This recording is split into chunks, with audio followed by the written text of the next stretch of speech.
sair de casa, estou aqui com a Flávia Gaza, do Garotas Geeks. É pra abraçar, obrigada. Você ia abraçar ou não ia? Eu sempre ia. Se a gente pudesse, a gente fazia um vídeo assim, tipo... Entra lá, então, no Garotas Geeks, pra vocês conhecerem. Elas estão começando o canal agora de novo, não é Sim. isso? Não, a gente tinha um canal que ficou parado, porque a gente é meio tronga. Não, porque vocês têm um site, né? Exato, que tem a que gente tem cuidar um blog, do site isso. também. Então agora vai voltar esse canal, então entrem lá pra seguir e ajudar as meninas. Você E hoje... tem grande parte, né? De culpa no canal? retorno do canal. Ah, então, que Você bom, e a fico Mikan, feliz. Então hoje nós vamos falar de Lost, porque a Flávia é a louca do Lost, gente. Já teve até festinha de aniversário com o tema de Lost, né? Que era do seu irmão. Como que é a sua história com Lost, seu amor? Então, eu gosto de Lost desde o começo e eu vi tudo e eu fiz tudo. Então, assim, os livros que vi tudo, fiz tudo. Os livros que a galera lia na série e que eu não tinha lido, daí eu lia. Tipo o quê? Of Men and Mice, eu não tinha lido. Que o Sawyer tá lendo na praia um dia. Daí eu falo, não li esse livro. Preciso ler esse livro. Quero ser amiga do Sawyer. Na época tinha ARGS pra você fazer, que é tipo caça ao tesouro digital, assim. Eu fiz, eu joguei o jogo de videogame que era horrível. E eu fiz tudo que tinha. Tá. Eu e meu irmão. Lost é a série de vocês, de irmãos, assim? Eu acho que sim, mesmo porque o dia que acabou, a gente ficou muito emocionado, eu e ele, assim, a gente assistia juntos e tal. E a galera não entendeu, e a gente ficou muito chateado que vocês ninguém entenderam de cara. Daí a gente fez uma live de 1h30, assim, tipo, Explicando. do Ichikan. Na época ainda existia. 1h30 explicando. E às vezes eu faço lives explicando o final de Lost. Então hoje nós vamos explicar de novo. A minha história com Lost começou a passar no AXN, e eu já era viciada em séries. Então eu já tinha uma tabela com todas as séries e os horários que elas passavam. Ah, eu lembro disso! Sim, então eu tinha, tipo, segunda passa Lost tal hora, e a reprise passa sábado tal hora, caso eu perca. Eu lembro, e foi o canal. pré-Netflix, pré-tudo. Sim, e é porque às vezes eu ia brincar lá embaixo com a galera do prédio. Não, você fez isso até a época do Make One Up. Sim, eu ainda fazia. Mas quando eu era criança era em papel, entendeu? E aí eu ia lá embaixo brincar, e se eu perdia algum episódio, eu podia rever no fim de semana, porque tinha a tabela do fim de semana também de todas as séries que eu assistia. É muita organização, né, gente? É muita organização pra não perder as séries, porque antigamente não tinha como fazer download legal, não tinha como. Você tinha que ver no dia que passou, senão você perdeu. E eu comecei a ver Lost e fiquei muito viciada, porque a série não começa muito fantasiosa. E eu não costumo gostar de fantasia. Apesar de amar Game of Thrones e Harry Potter, são poucas as coisas de fantasia que eu realmente entro e amo muito. Na Carol dos documentários, das coisas de prisão. Amo. E aí, Lost começa uma galera perdida na ilha. Sim. E aos poucos eles vão colocando os elementos. E Game of Thrones é um pouco assim também. É bem política. É muito política e tretas, nanana. E aos poucos eles vão inserindo. Né? Então eu gosto mais quando eles vão colocando aos poucos. E aí de repente tinha uma fumacinha preta e de repente tinha um urso polar. Você fala, que porra é essa? Né? Vai escalando. Sim. E aí aos poucos você fala, o que tá acontecendo? E aí vai confundindo a cabeça das pessoas. Mas hoje, Flávia está aqui para explicar todo o final de Lost, tudo que aconteceu. Então vamos lá, primeira pergunta. Que raios era aquela ilha, então? Era uma ilha de verdade. Era uma ilha de verdade. Que existiu, que Sim. existe, tá? Eu gosto muito de citar mitologia, porque eu acho que ajuda. Tipo, imagina que você acredita em mitologia grega e você acredita que o Monte Olimpo existe. Ele não fica acessível pra todo mundo, mas ele existe. E ele é um lugar do sobrenatural. Eu acho que esse é um problema, porque Lost, quando ele começou, ele falou muito de coisas de ficção científica. Então, muitas explicações pareciam da ficção científica. Eletromagnetismo, né? Mas não é verdade. Ela é uma coisa da fantasia. É muito mais espiritual, assim, do que ficção científica. Mesmo assim, se você pegar também a mitologia grega, como é que eles explicavam trovão? Pela divindade. Então, como é que se explica aquela coisa de eletromagnetismo da ilha? Pela divindade, entende? Tá. Eu acho bem parecido, assim. Tá, mas o que é a ilha, então? Então, a ilha é uma rolha. Tá. Eles falam isso na série. Que prende... o mal. Isso. Que é a fumacinha preta. Isso. Que é o irmão do Jacob. Isso. Ahá! E alguém prestou atenção aqui. E ao mesmo tempo, ela tem esse local que simboliza a centelha divina, digamos assim, ou mitológica, enfim, que existe em cada um de nós. Então, lá dentro tem essa centelha, tem o lugar que tem essa centelha, e que se a ilha deixar de existir, essa centelha vai apagar. E é por isso que o mal vai vencer. Porque essa coisa que te regula que é entre bem e mal, do final. isso, é uma coisa que existe porque a ilha existe. Acho que então pra entender, a ilha é uma coisa que prende o mal e também tem uma protege coisa do bom. Essa centelha. Essa centelha divina, em várias religiões que concordam que ela existe. Tipo, os Rosa Cruz, que é uma escola de estudos vinda dos Cavaleiros Templários. Por que não? E é verdade, ela existe. Você pode ir lá nas reuniões da Rosa Cruz, existe. Eles acreditam que existe essa centelha divina e tal. É uma coisa que vem do hermetismo, que é desde a mitologia egípcia. Então, tipo, um monte de religiões acreditam nisso de um jeito ou de outro. Assim. Então tá, tem a ilha que prende mal, não sei o que, não sei o que. E a ilha tinha umas estátuas gigantes, que depois só ficou uns pezinhos, né? Sim. E aí, o que eram aquelas estátuas, então? Então, se a gente for pegar que a ilha pode ter vindo meio que da mitologia egípcia, tem uma deusa chamada Taueret, que é a deusa da fertilidade. E ela é daquele jeito, porque os egípcios misturavam pessoas com bichinhos. E tem um pedaço que, quando mostra os dois, o Jacob e o irmão dele, que nunca fala o nome, que eles têm uma galera falando falam latim, então diz que a ilha é uma coisa muito antiga, assim. E tem aquele problema de pessoas engravidarem na ilha. Não acontece, né? Pois é, então talvez o lance da estátua da deusa da fertilidade tenha alguma coisa a ver com isso.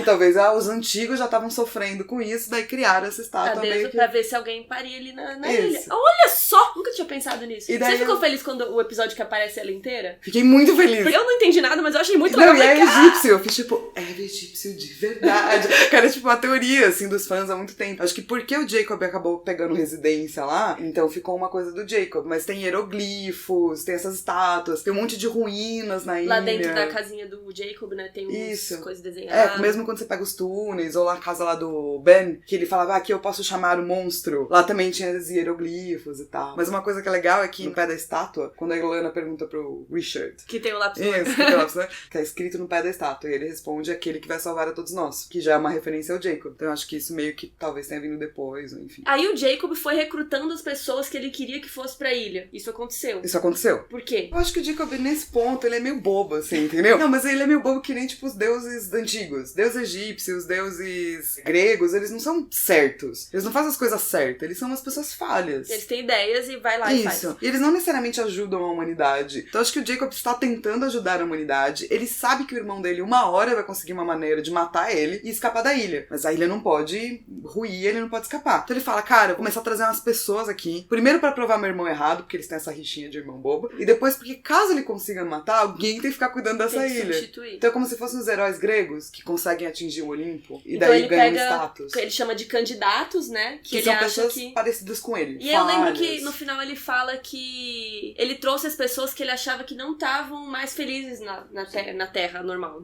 Porque a ilha é na Terra, é confuso. Na vida normal. Então por isso que ele trouxe elas. Porque tem uma... Acho que a Kate pergunta pra ele, então que porra é essa? Por que você trouxe a gente, né? E é isso que ele fala mesmo. O Sawyer também pergunta. E aí o Sawyer fala assim, não, mas eu tava feliz até você me trazer pra essa ilha. Ele fala assim, bro... Vamos falar real? Menos, bro. Ele fala, olha, você tava ok, mas você tava procurando por algo que era além de você. E você era uma pessoa falha, como eu. Porque ele admite as suas próprias falhas. Eu acho que, na verdade, o que ele tá buscando são pessoas que teriam algum tipo de fé pra cuidar. Porque se você tá lidando com um espaço que é mitológico, etc., a fé é uma coisa importante, né? A pessoa, acho que provavelmente não conseguiria cuidar da ilha se ela não tivesse fé que ela pudesse cuidar da ilha. Porque a galera toma lá aquela aguinha...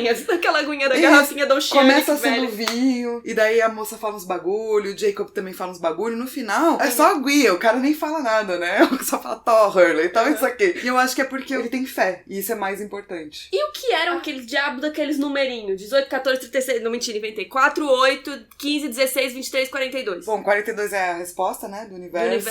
De acordo com o Mochileiro das Galáxias. Exatamente. E esse conceito dos números foi introduzido no episódio 108. E se você fizer a numerologia desses números, também dá 108. Começou como uma coisa do tipo, que legal, vamos incluir esse mistério muito louco. E eles nem sabiam o que era. E vamos, tipo, colocar esses números que vão sempre se repetir. E daí, quando você chega lá na caverna e tem os candidatos e tal, uma amiga minha perguntou, ela acabou de ver Lost pela primeira vez. Ela falou, por que o Jacob colocou essas coisas não ordenadas? Tipo, um cara é 4, o outro é 42, por que não é 1000 e... Porque é 1, 2, 3, 4, 5. Não as pessoas que ele trouxe na ordem. Eu falei, cara, primeiro que não se sabe, pode ser que ele tenha trazido muita gente antes, daí ele só foi tirando os números e foi reaproveitando.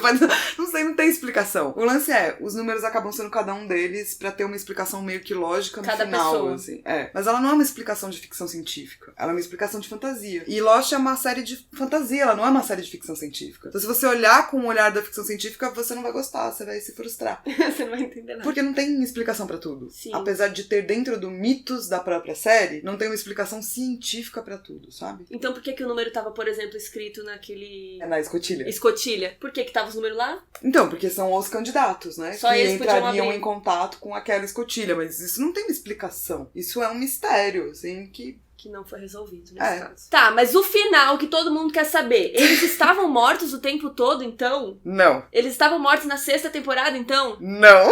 Quando que eles morreram, então? Na hora que eles morreram. Cada um morreu na sua própria hora, da sua própria vida, do seu próprio jeito. O Jack morreu na ilha depois que ele acendeu a luzinha de volta. Aí ele foi andando e caiu e morreu com o cachorro. Que é bem bonito, né? Porque é exatamente o começo. Tipo, começa com o Jack flat. abrindo o olho e o cachorro lambendo e termina com ele fechando o olho. O Sawyer e a Kate, então a gente gente não viu eles morrerem. Não, a gente não viu porque a gente viu só que eles foram embora da ilha. E eles realmente foram embora. Foi pra casa. Foi pra casa. A Kate e a Claire foram cuidar do Aaron, o Sawyer foi cuidar da vida dele, cada um foi fazer os bagulho que queria fazer pra vida. E aí cada um morreu depois do tempo que morreu. Se você rever, e eu recomendo sempre que você reveja, eles estão naquele... Eu não gosto de chamar de purgatório porque é muito católico, e daí acho que as pessoas tendem a confundir. Vamos chamar de... Eles estão neste outro local que ninguém sabe o que é. Que é o mesmo local do final da igreja. Isso. Cada um tá vivendo sua vida, eles vão se reencontrando. E é lindo quando eles se reencontram, gente. O Charlie com a Claire. Eu chorei tanto. Todos, né? Enfim. O Sawyer com a Juliet. Nossa, e o Sawyer... Com a maquininha lá. E a vida que eles inventaram pra eles nesse lugar, de tipo, ele ser um detetive. Ela é médica. E o Jack ter um filho, sabe? Pra ele poder resolver as questões com o pai. É muito legal, é muito bonito. Então esse lugar era o quê? Não é um purgatório, você não quer chamar assim. Na série eles chamam de purgatório. Mas eu prefiro não chamar assim porque pode ser muitas coisas que todas as religiões têm. Que é o lugar do in-between. Você ainda não foi pra frente, você ainda não move on, saca? Você já morreu. Mas você já morreu. E você tá nesse local. Então eles dizem, na mitologia da série, e em várias religiões, que quando você morre, uma das coisas mais importantes é você lembrar a sua vida. E não lembrar a sua vida inteira, mas lembrar as partes que foram mais relevantes pra você e as pessoas que fizeram você quem você é. No caso deles, era a galera da ilha. Isso. E o pai do Jack que explica tudo pra ele. Isso. Porque ele fica muito confuso. Mas você morreu? Você não morreu? Ele morri. E eu? Você também morreu. Aí ele, eu morri também. Aí ele fica mal. Sim. Aí ele começa a chorar. Eu morri. É muito bonitinho. Porque é isso, né? Muitas religiões narram isso. Que as pessoas, quando lembram que elas morreram, ficam extremamente tristes. Porque elas não estavam ainda preparadas pra largar. Nossa, é sobre ir pra frente e largar certas coisas. Uhum. Todos eles têm que largar alguma coisa. Encontrar um jeito de ir pra frente e tal. Ele fala assim, mas quer dizer que eu tava morto o tempo todo? O pai dele fala, não. Mas essas pessoas são pessoas. Mas eu conheci elas de verdade? Claro, tudo que você fez na sua vida é de verdade. A diferença é que depois que você morreu, vocês vieram pra esse lugar que não tem tempo nem espaço. Então tudo bem que, sei lá, quem morreu antes, sei lá, quem morreu depois. Pra vocês se reencontrarem e poderem ir juntos pra esse outro lugar que ninguém sabe onde é. É muito bonitinho. Então eles morreram cada um no seu tempo e se encontraram no limbo antes de ir para o céu, ou sei lá, pra onde que as pessoas vão. E você vê que algumas pessoas não estão preparadas pra ir. O Ben acorda. E ele fala que vai ficar lá mais um pouco, Exato. né? Ele fala pro Locke. Porque ele precisa cuidar da Rousseau, ele precisa cuidar da Alex, da filha dele, das coisas que ele fez. Sim. Ele ainda não aceitou, ou não se desculpou pelo fato dele ter matado o Locke. Ele pediu perdão, né, e tudo. Então ele ainda vai ficar lá mais um tempo, e tudo bem. A Ana Lucia também aparece, também não vai. Uma galera não foi. Rodrigo Santoro nem apareceu. O Rodrigo Santoro, ele já tava ele já tinha ido embora. Mas sabe o que eu acho mais legal desse momento? É que as pessoas não se encontram apenas por amor. Tipo o Sawyer e a Juliet, que é lindo. Mas elas se encontram realmente por momentos que foram muito incríveis na série. Uhum. E que você também ficou muito tocado. Tipo o parto da Claire, sabe? Sim, nossa, que emoção. Eu acho bonitinha a relação do Jack com o Locke. Sim. De tentar curar ele, ele ajudando ele com o pai e tal. É bonitinho. E o Desmond, ele era diferentão, né? Ele tinha poderes. Qual é do Desmond? Então, se você pegar a história do Desmond, cronologicamente, vamos tentar colocar cronologicamente, porque sempre aparece flashback, flashback. Sim, você foi confuso. Ele sempre deu errado a vida inteira. Ele nunca fez nada certo. Tipo, ele tentou ser um monge, não deu certo. Ele tentou ficar com a Penny, não deu certo. Ele resolveu provar o seu valor. Quando ele resolveu provar o seu valor, ele acabou na ilha. E daí da ilha... Foi com o barco, no caso dele. Isso, que ele chegou e ele tinha um outro amigo, ele tinha que apertar o botão, etc, etc. E daí uma hora ele deixou de apertar esse botão, que foi o que causou o voo da Oceanic cair. E ele tomou uma carga gigante de eletromagnetismo. E daí meio que despertou um poder que provavelmente sempre existiu nele, que foi a resistência ao eletromagnetismo. E isso desencadeou um monte de outras coisas que eu acho que a gente consideraria tipo um oráculo grego, ou um herói grego, que é alguém que é humano, mas por conta de alguma relação que a pessoa tem com o divino, ela se torna um pouco mais. Então ele tem vidência, ele consegue interferir entre passado, presente e futuro, ele consegue ver a linha temporal. É quase isso. Pensa que ele consegue ver o tempo como uma coisa não linear. Tipo como o Bran. A Chegada.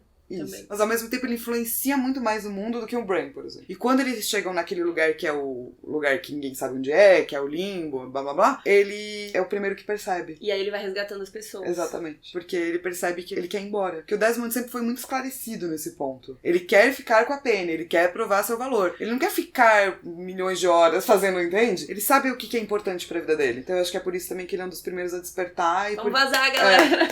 mano, pô, não aguento mais ficar aqui. Filhinho porque no tá final chato. da vida dele, ele já tava tipo, nada disso importa. Tipo, a gente vai se encontrar em outro lugar. Tá Sim, aí ele vai preso, né? Ele vai resgatando as pessoas. E o Hurley é engraçado porque ele acabou ficando a pessoa que cuidou da ilha, porque era o Jack, só que o Jack passou aquela aguinha suja pra ele. Sim. E aí o Jack morreu. O melhor é isso. Abençoada, essa aguinha suja. Gente, e é bizarro que é uma garrafinha da Oceanic 815. Sim. Tipo, de sei lá quantas temporadas atrás. Essa garrafinha ainda tinha um plastiquinho em volta. Eu não sei como. Eu sempre penso nisso. Você pensou nisso? Eu tava assistindo de novo. Porque esse plastiquinho já ia pra ter caído. O meu aqui em casa, você vai tomar uma água, cai 3 dias, já cai o plástico. Sim. E eu também não aguento ficar com o plástico. Você tem que tirar, né? Porque ele fica sujo. Isso, exato. Mas tudo bem. Então o Hurley tinha uma garrafinha com plástico e ele virou o novo Jacob, como o Sawyer fala, né? Que vai cuidar da ilha. Só que a vida inteira dele, ele falava que ele era sortudo, ele era o mais sortudo, porque ele ganhou na loteria, né? Sim. Daí, só que isso só trouxe problema. Só que aí ele só se ferrou, daí só se ferrou, então ele falava que ele era o mais sortudo, depois ele virou o mais azarado. Sim. E ele falava que tudo dava errado com ele. Sim. Você acha que no fim, qual ele era? Eu acho que no final ele foi pra ilha porque não importava quanto dinheiro ele tinha. Isso não era suficiente pra ele. Porque ele achava que as relações humanas que ele tinha não eram boas. Que ele não era bom o suficiente pra essas relações. Que foi o que aconteceu, né? Quando ele se apaixonou na ilha. Sim. Ele achava que ele não era bom o suficiente. Ele tão fofo. Ele é... Quando as coisas começam a ficar difíceis, ele sempre acha que ele não é o suficiente. E eu acho que é por isso que ele é um novo Jacob. Porque alguém que não acha que é o suficiente pode passar milênios descobrindo pessoas, ajudando pessoas e descobrindo o seu próprio valor, entende? Sim, do que quem se acha e do que quer fazer lá. Do tipo, eu sou, não, beleza, dá pra mim e tal. Que é o papel... do Jack. Que é isso, que é se sacrificar. Ele é um herói heróico, né? Tipo, eu pego essa espada, eu mato o Loki, então ele morre mesmo. O herói se sacrifica. O Hurley não é um herói. Ele também tem falha, acho que ele entende melhor a falha dele do que o Jack. Mas você acha que ele era sortudo ou azarado? Eu acho que nenhum dos dois. Eu acho que o azar foi bom pra ele ter que ir pra ilha, né? Senão ele nunca teria ido. Eu acho que ele fica preso a essas coisas. E é por isso que ele é azarado. A partir do momento que ele solta, ele pode viver outra vida que ele nem imaginava. E tem um epílogo, né? Que não tem no Netflix, por exemplo. Mas que é ele gerindo as coisas. Eles indo lá pegar o filho do Michael. Né? Isso. Ele com o Ben e tal. Falando sobre os ursos polares. Onde tem isso pra ver? No YouTube? Não sei. Tem no DVD?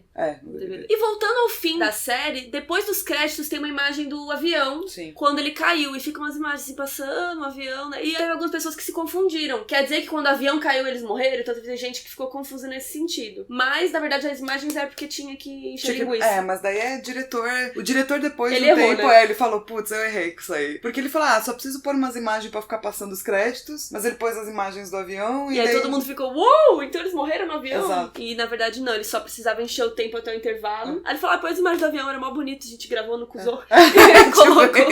E aí todo mundo ficou, como assim, oh my god. E não era nada. Mas é difícil, né? Porque causou tanta... mesmo. É. E falando dos criadores da série, você acha que eles pensaram nisso desde o começo? Esse já era o final que eles tinham pensado? Ou eles foram inventando e daí quando viu que tinha que acabar inventou esse negócio e confundiu todo mundo? Então, até onde eu sei de entrevistas que eles deram, eles sabiam que a ilha era mística e que o final seria místico. Então seria espiritual. Eles sabiam que tudo que eles estavam fazendo ia pender para a fantasia, para o lado espiritual e não para a ficção científica. Algumas coisas eles não sabiam, por exemplo. Eles não sabiam que eles iam ter tantas coisas da Dharma até abrir a escotilha. Tipo, o filho do Michael começou a crescer, eles tiveram que fazer algo com isso. Eles tiveram que tirar o menino. O lance lá do Rodrigo Santoro, que todo mundo odiou o personagem dele. Daí eles mataram. E teve o problema lá da greve dos roteiristas, né? Também teve. Não tinha mais roteiristas, então a série devia ter durado 5 temporadas. E daí acabou durando 6 por conta da greve dos roteiristas. Mas por quê? Porque, tipo, eles tiveram que fazer eles ficaram enrolando, né? Teve uma temporada de enrolol. Porque não tinha ninguém pra escrever direito. Exatamente. Eu acho que a série tinha que ter tido ou acabado na 5ª ou terminado em 5. Não, terminado em 5 seria perfeito. Acabado na 5ª não dá porque eu perderia o final. Porque ia ficar sem final. Mas acho que eles também achavam isso. Porque pensa que o J.J. Abrams, que ele se envolveu até a greve dos roteiristas, ele já tinha feito o Alias. E quando o Alias nasceu, ele falou, vou fazer 5 temporadas. Então, quando ele começou Lost, ele também queria seguir o mesmo plano. Eu acho que 5 temporadas é um número bom, porque não fica muita enrolação. Tem muita série que fica só porque tá com o público, fica enrolando. E dá pra fazer um final legal em 5. Dá pra contar muitas histórias até 5. Mesmo eu que sou super fã e tal, eu devo dizer que tem essa temporada que eu não lembro se é a 3ª ou a 4ª, que foi a greve. Que foi meio... Que eu meio que passo no fast forward, assim, alguns capítulos, sabe? Tipo, não aguento mais, que é realmente muita enrolação. E o negócio dos ursos polares eu tinha entendido, mas eu acho que algumas pessoas podem ficar confusas, porque eles explicam na série por que tinha ursos polares na ilha. A Dharma tava fazendo um monte de experimentos com um monte de coisa. Passou. E uma dessas coisas era como é que certos seres sobreviviam fora do seu habitat natural, especialmente especialmente na ilha, porque a ilha era esse lugar místico que tinha propriedades loucas. E daí a Dharma acabou, os ursos provavelmente ou foram soltos ou se soltaram, mas ursos polares nadam muito bem. Então eles atravessarem a ilha é normal. E, depois de todas essas explicações, o que você acha agora da série? Ficou um pouco melhor? Eu acho que sim, quando a gente conversou e daí eu assisti o final de novo, eu acho que na época eu entendi mais ou menos. Eu entendi que eles estavam num lugar diferente e tal, mas eu não lembro, sinceramente, porque já faz quantos anos que muito acabou? Tempo. Faz muito tempo, e eu não lembro se eu entendi 100%. Mas agora que a gente conversou antes desse vídeo, aí eu fui assistir os 2 últimos episódios de novo, aí eu falei, tá claro, eu acho que agora ficou bem claro pra mim, então recomendo que vocês assistam os 2 últimos de novo. Tem um fórum, que é o fórum do Lost, que tem todos os ARGs, tem as respostas de todos os ARGs durante. Legal. Então se você quiser saber, tipo, mas eu quero saber tudo, vai lá no... Pensa que o Lost meio que começou essa coisa de Reddit. Sim, de teorias, né? Lost foi a primeira série que a galera ficou muito, que é essa fumacinha? E começou a internet das antigas, né? A questionar e criar tá tudo coisas. Lá, até hoje. Então se você quiser respostas pra coisas absurdas que você não sabe, com certeza lá no fórum de Lost tem. Legal. Então vão lá conhecer o canal das Garotas Geeks. Obrigada. E ajudar, porque agora elas estão voltando aí com tudo. E um beijo e até a próxima. E fala aí o que vocês acharam do final.